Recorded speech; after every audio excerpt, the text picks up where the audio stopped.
Welcome to Financial Services What's Up? This podcast brings together experts from the financial service world to figure out what financial market participants could and should be doing to embrace the biggest challenges and opportunities of the financial sector. I'm John Ebert, the Financial Service Leader at PwC Luxembourg. And I'm Sandra Paulis, an asset management partner at PwC here in Luxembourg, and very keen to discuss our industry together. Welcome back to the Financial Services What's Up podcast, where we unravel the complexities and opportunities of the financial services sector in Luxembourg and beyond. Hi again to you, Björn. Hi, Sandra. I'm really great to be back and I'm really looking forward to our episode today. I learned already a lot in our pre-discussion, so I'm really looking forward to it, and let's dive into the topic of today. So what is the topic of today? So today we are very pleased to have Amandine Motte, the CEO of Barents Reinsurance, and Sylvia Pucar, my colleague. She is insurance leader here at PwC in Luxembourg. Really honored to have both of you as our guests today. Good afternoon. Good afternoon, everyone, and thank you, Sandra and Björn, for the warm welcome. So, in today's episode, we'll explore the trends, of course, but first of all, trying to understand the insurance industry. What is it all about? What are the challenges that we are in there? What are the growth opportunities? But also diving a little bit about how the reinsurance and insurance are actually reinventing their business model to stay competitive in this rapidly changing environment. So, I think, first of all, it would make sense that we start a little bit exploring what is reinsurance and insurance market here in Luxembourg. What is this ecosystem about? And highlight some of the key features. Amandine, Sylvia, shall I start? Sure, give it a go. So basically, the insurance market in Luxembourg is traditionally a local market with four major players. You all know Foyer, La Baloise, La Lux and AXA. But it was also, since quite a long period of time, a large international life market operating on a cross-border basis. Following Brexit a couple of years ago, Luxembourg managed to attract a significant amount of international players who set their subsidiary in Luxembourg for various reasons. One of them was political stability. It's also central geographically in Europe. And also the regulator is very pragmatic. And so all these companies came to Luxembourg to be able to continue to operate on the European market on a freedom of services basis. And by the way, I was working for one of these so-called Brexiters at the time, and I must admit that we were very warmly welcome in the local ecosystem of the insurance sector in Luxembourg. A few of us could become members of the board of directors of the ACA, which is a Lux association for insurers, and also a lot of working groups were created to be able to share between us the best practice and to be able to navigate through this weird situation that was Brexit. So you're sharing really from your own personal experience about that time. Good to hear. Sylvia, you want to add a few numbers? Yeah, I'd like to. Just to give a bit of a perspective and to complement what Amandine was explaining, as a result, today we get a market that has something like 65 plus insurance companies established in Luxembourg, almost 200 reinsurance captives, and maybe we'll get a bit later on what it is, which puts Luxembourg as the first EU domicile for reinsurance captive and a market that is very relevant. You know, for a small country like us, we still represent a good portion of the insurance market within EU. Give you a sense, because I guess figures helps also to picture and figure what we're talking about. We're talking of a market that is in the region of 46 billion euros of insurance premiums that have been collected last year in 2024. 58% of that was into the life insurance space, 42, of course, into the non-life international. And I'd like to complement that on top of it, there is also a collection from reinsurer, both captives and professional, of 14 billion. So it makes us, I would say, a very still significant center within EU and even globally in terms of how much we attract, including from a coverage perspective, I'd like to say, because it's not only about our market, but as Amandine was rightly explaining, it's very much about serving EU-wise, but also globally, the rest of the market. And maybe to help also, maybe Amandine, you can say a few words around reinsurance, because that's your core business. Exactly. So if we want to simplify, reinsurance is basically the insurance for insurers. But of course, you will imagine this is a bit more complex than this. First of all, if you compare reinsurance with insurance, reinsurance is global. It's only B2B, and it's really global across the globe, while insurance will be both B2B and B2C. And usually, insurers' distinctive results come from the brands, the distribution model or methods, and operational efficiency. While for reinsurers, it's really much on underwriting expertise, diversification of risks, and efficient capital management. Also, insurance companies are very local. They can be global, of course, but they are very local. So it means that you need some local licenses everywhere. You have some certain product requirements, depending on where you operate. And it's really limiting the global standardization for IT processes and so on. While the reinsurers, basically, to come back to this need for efficient capital management, they must operate globally because they must diversify their portfolio and really to write uncorrelated risks. Finally, I think I would just add a point. Innovation in insurance can be slowed by IT, by distribution, by regulation, while it's often easier, I think, for reinsurers to innovate because they have less barriers in that respect. Okay, thank you very much. Sylvia, you actually mentioned the captives. I think most of our listeners are not so familiar with what this actually is about, whereas Luxembourg is really famous and we have a unique sweet spot around it. Can you explain to us a little bit more what this is about? Sure. I'll try also to explain it, let's say, just in a few words and simple, because it can be complicated as well. The purpose of a reinsurance captive is basically to allow a group, whether that group is active into the industrial space or even financial space, to build a unique center that's going to look at their risk and insurance risk across all their operations, no matter where they operate. So you can basically aggregate all your risk and manage them better, and at the same time make sure that you retain a portion of those risks in an efficient manner and only insure the part that would be in excess of your risk appetite. And by doing that, you also build a very efficient tool, I would say, from a treasury perspective as a group. Okay. So I would say two main benefits: risk management and liquidity management within a group. Of course, it requires a license, etc. It's very serious business, but at the same time, an extraordinary tool for a group to make sure they manage well their risk. Okay, that was clear to me. I hope also to our listeners. At least was all clear to me. So. Wow. Okay.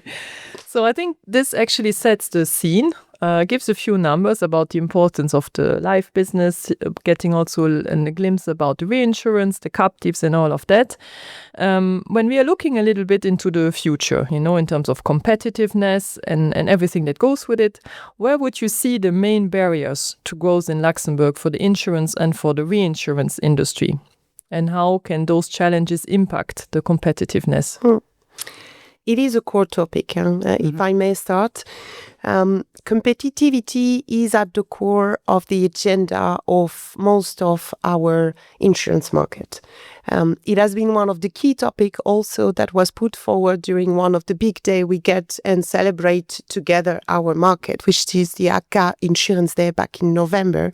We had a very impactful speech related to the competitivity challenges that we were having. And what was discussed? One of them that I'd like to flag and maybe start with that one, when we look at our market and we just explained that basically a large portion of it is driven through life activities that are performed across the borders, is that capacity to continue to fully benefit from a fluid, I would say, and smooth distribution across EU.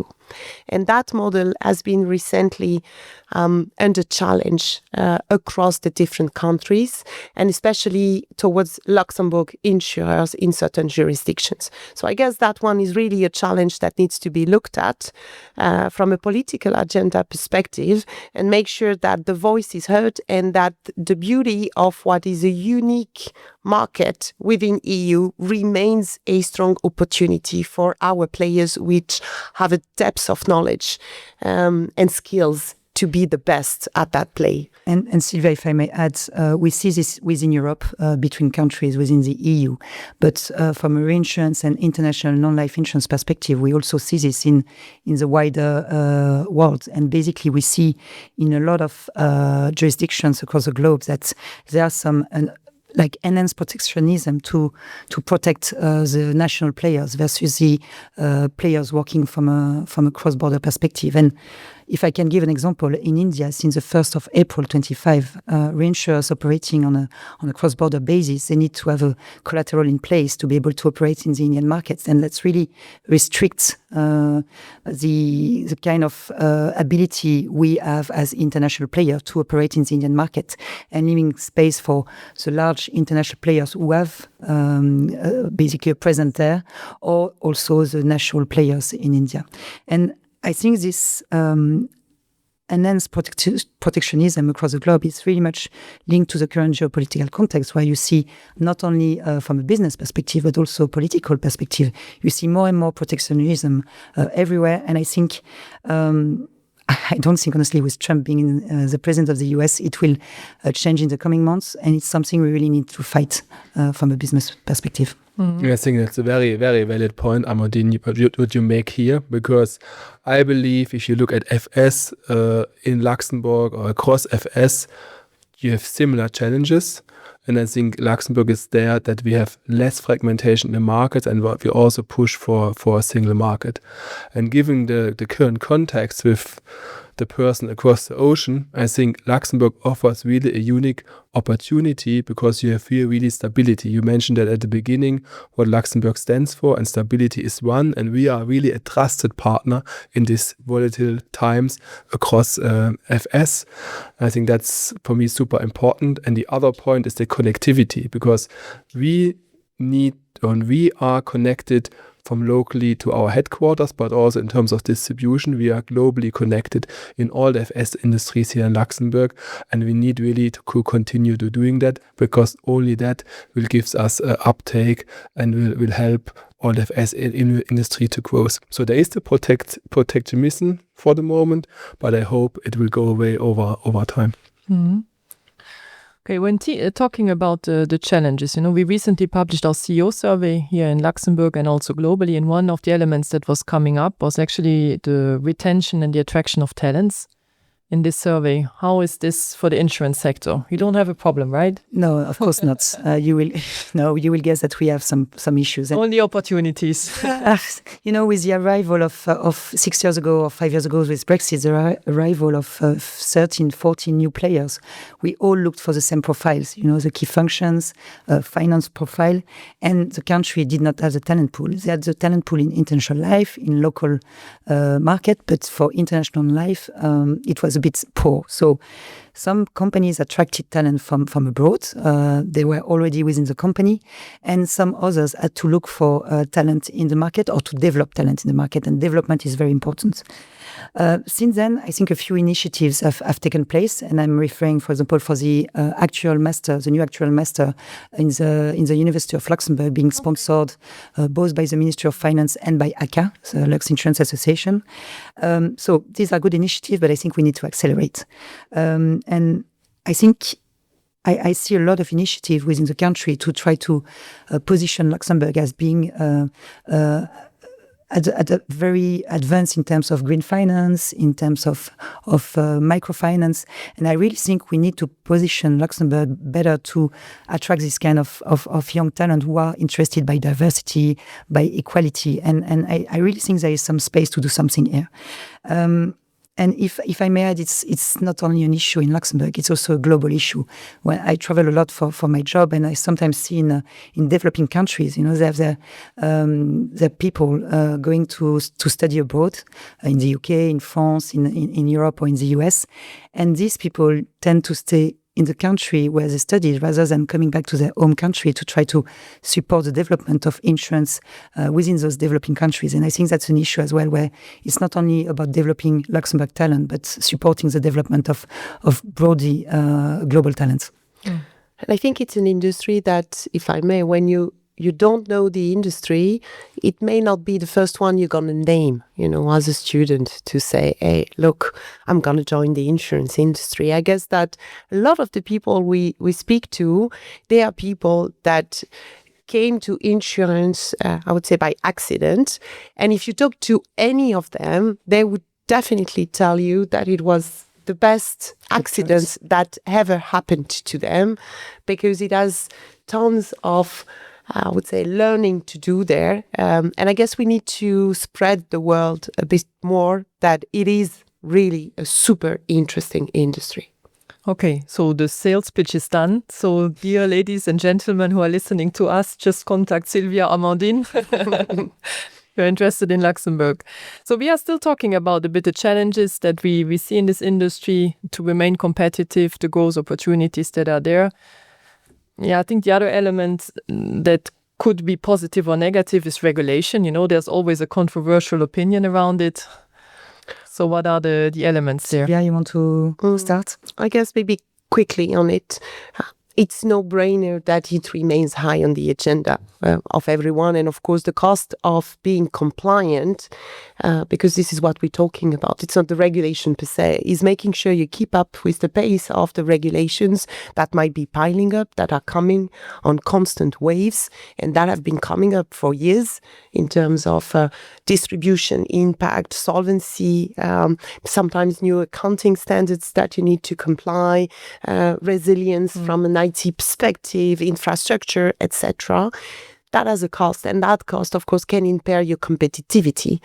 So I guess the key topic there, and I guess we get also a very strong message there, which is, of course, we want regulation, but we want good regulation, and we want regulation that is going to be applied, I would say, smartly, in a manner that it helps your business to thrive and sustain, rather than being really a barrier to competitivity.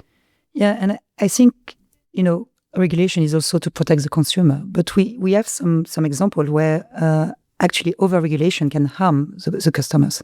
And if I take the example of the Californian wildfire, you saw these fires back in late 2024, where actually a few years ago, the Californian state made some regulations where the price of insurance was capped.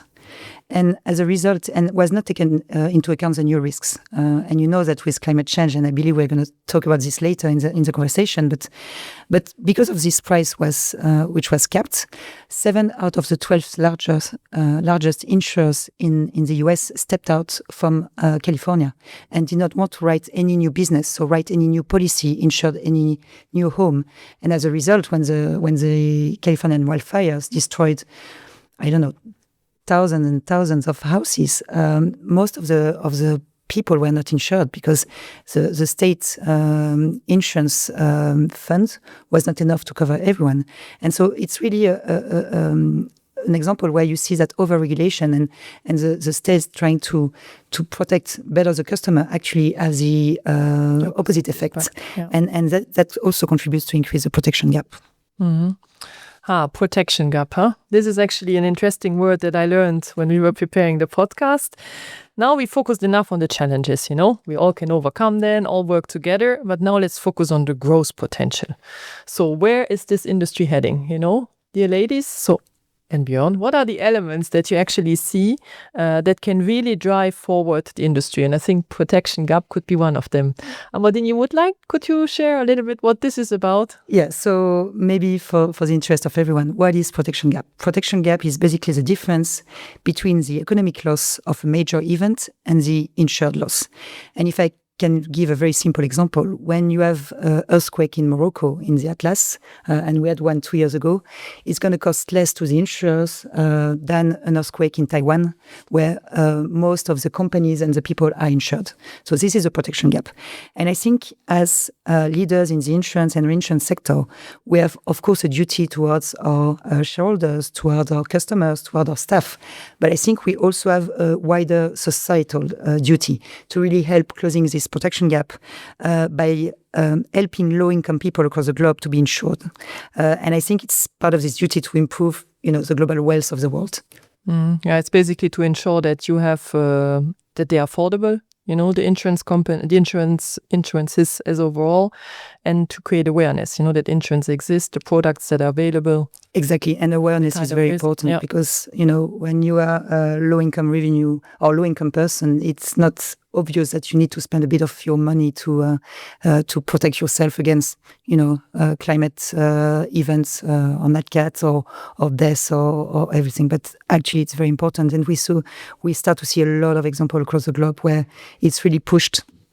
And there are a lot of companies, insurance companies in some countries like the Philippines, like Pakistan, like Ghana, who are really finding some way of educating people. So not only selling the product, but educating people on the insurance side, and also finding some new ways of distributing. And I think it might be less obvious for insurers in Luxembourg, but for reinsurers, of course, we are supporting these kind of initiatives in those developing countries because we can operate globally. But I would add also that specifically in Luxembourg, protection gap is also growing.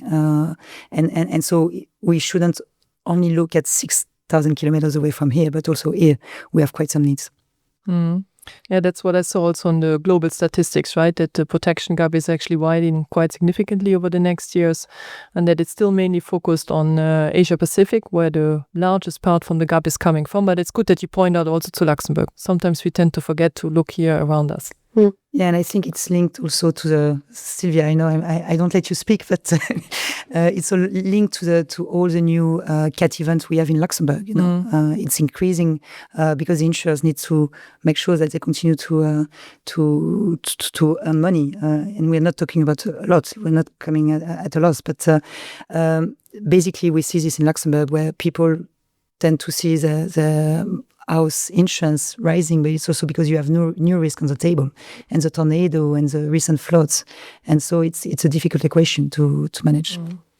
Very true. So I guess those are going to drive indeed some of the growth potential that we see, and to your point exactly, closing some of those protection gap. It's also about identifying the new risk, and you gave one example when it comes to climate, including for a market like Luxembourg.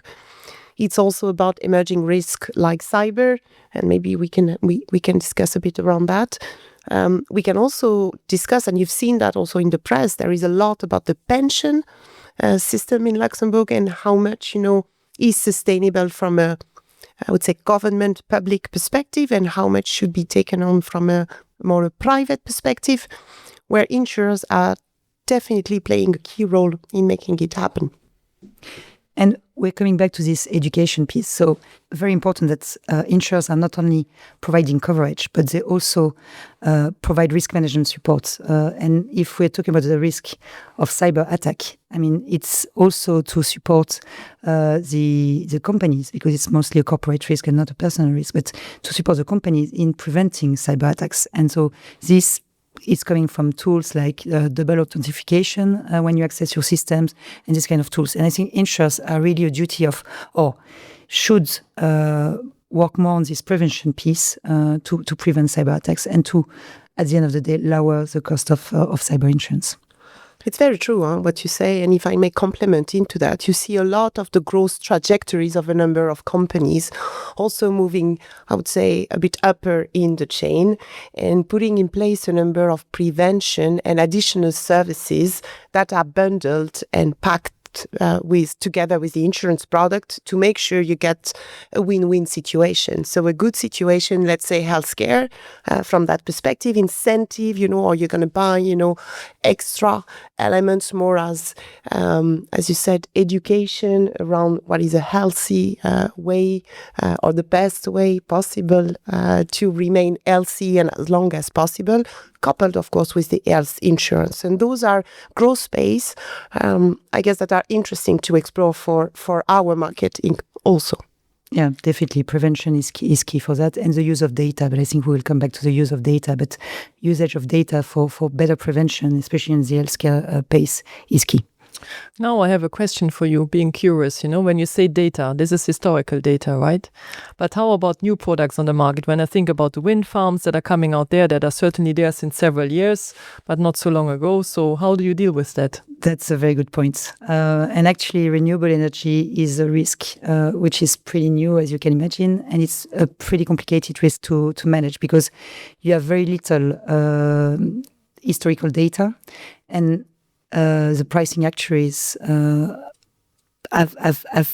difficulties to make sure that they will think about all risks possible when we talk about offshore, onshore wind farms. It's new risks and it can be difficult to price properly those risks, and so it comes as a risk for the insurers to not to lose too much money actually. So we see some lack of capacity in those space because it's still very new, and so it's more risky than the traditional insurance that we have. Therefore, you need good actuarials to be able to calculate it, huh?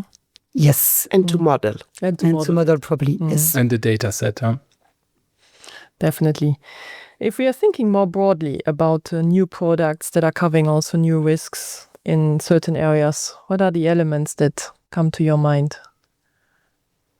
I would jump straight away into how do you make the most of the data you get to make sure you price correctly, you identify correctly those risks, you adapt quickly to new events, new type of experience that you notice at your clients on one aspect, but also that you use, I would say, the wealth of information in the best way possible. And let me just give you an example. What we see a lot happening is using the way the customers are behaving to tailor more the product. So even for, I would say, a traditional life insurance product, that could be just, I'm investing a little by little every month and I'm creating my pension for tomorrow. You might have habits in terms of, I'd love to invest a bit more towards sustainable type of investment, or to the contrary, my appetite might be a bit more towards those type of sector, or I'm really someone that don't want to take any risk and I'd love to be only invested into bonds or even money market. But if you detect that nicely, the way you're going to engage with your client and create a different experience, way more tailored to who they are, is also making a huge impact and creating a connection to your customer that is quite unique. So for me, making it happen in terms of new risk, new product is very much, and is linked, and CEOs tell us that all the time, to the way you're going to use your data. You're going to leverage technology, which means for me a trajectory towards cloud, and then of course using Gen AI. Nice bridge. I think on Sylvia on that one, I think this trend is these tailored products you see across the FS industries. If you look at banking, similar trend, it's much more tailored to the customer. You address the customer needs, much more client-centric. So it's really a trend, and happy to see that also insurance company. And I think we should use the technology which is on the table to make it happen. Yeah, and I would add that digital innovation is, I think, a huge opportunity for the insurers to, as you were saying, analyze, for example, the impact of climate change and develop new products to be able to analyze where to protect the crops, or this kind of tools is being developed. And also, I think in terms of using AI for various things like detecting fraud, And I recall at the ICA Innovation Award, we had 6 startups competing to get the innovation award that insurers on the market could use. And one of them was a tool to be able to detect fraud, for medical insurance, for example, to make sure that the claims submitted were real claims, or death certificates were real, or the passport were real. And now you have this kind of tools who can help. And you have other type of tools as well, which are enhancing efficiency, and that allows insurers and reinsurers to focus on high level or high return set of tasks. So I'm really happy to hear that there are still so many opportunities for growth, right? Starting with the protection gap, new risks, new products that we explored in different ideas, and of course the digital aspect that can either be on the product side, but also in the efficiency side, and really making sure that you're adapting to a global world where AI is coming on our day-to-day lives. And probably data management is a key one as well. Yeah, I'll take that as well on the list. Okay, so we are slowly coming to a close. And as you know, we always have one last question for our participants, which is about a number that struck you, a number that caught your attention. So Amandine, what is your number? 3 billion. Aha. Sylvia, do you have better or? No, I don't. But what is the 3 billion, Amandine? Good question. No, actually 3 billion. Some progress was made to close the protection gap we were talking about before, but it remains large in terms of people covered. And basically 3 billion people is the estimated market for microinsurance. And it's 3 billion people, but $41 billion of potential premium. And out of these 3 billion people, as of today, it's about 12% who are covered by an insurance. So I think this represents a very important opportunity for insurers and reinsurers, as really this percentage is still very low out of this 3 billion. So this leaves a huge market unserved and really indicating a pressing need to close the protection gap. Oh, thank you very much. I understand that also the microinsurance is something that is very close to your heart. Like it is. Sylvia, do you also have a number for us? 80%. So 80% of what? I love the Gen AI and the cloud story, and we work a lot on that together with my partners here. And I was quite surprised to see that if you look from a European perspective, and that's based on the EIOPA study, 80% of the respondents across the different countries are saying that they are already using cloud, basically, across EU. And when I compare that to Luxembourg, I'm just like, okay, we need things and we need regulation to be able to make it happen, to allow our market to remain competitive, because that could be a disconnect if you compare that to Europe. So I'm really looking forward to the next chapter and making sure that our players can take the full benefit of the technology that is out there to address the competitivity we've been discussing and potential for growth. Okay, super. So you want to bring the cloud to Luxembourg? Not on a sunny day like today. As if we have enough cloud in Luxembourg for now. Just from a technological point of view. Yeah, that would be a dream, yeah. Okay, so thank you very much to both of you. It was a pleasure having you here today. Then I wish you an amazing day. Thank you so much. Thank you so much, Sandra.